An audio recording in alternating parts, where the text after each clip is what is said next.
Əli əleyhissalam o kişiyə tövhid haqqında buyurdu.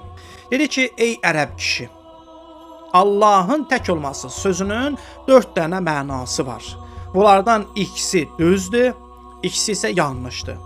Allah barəsində düzgün olmayan 2 məna bunlardır.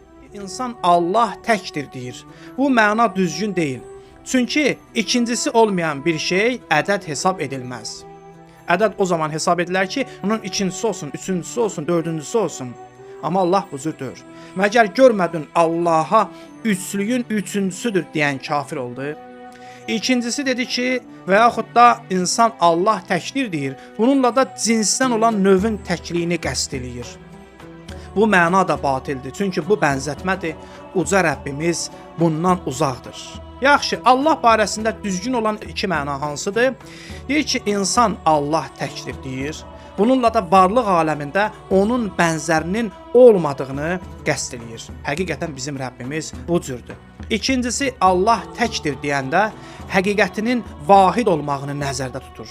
Yəni onun həqiqəti vahiddir. İnsanlar kimi, başqa varlıqlar kimi bir-birinə bənzəmir. Bu sözü ilə Allahın mürəkkəb olmadığını və onun vücudda, ağılda, vəhmdə belə bölünmədiyini qəsd eləyir. Bax, bizim Rəbbimiz bu cürdür.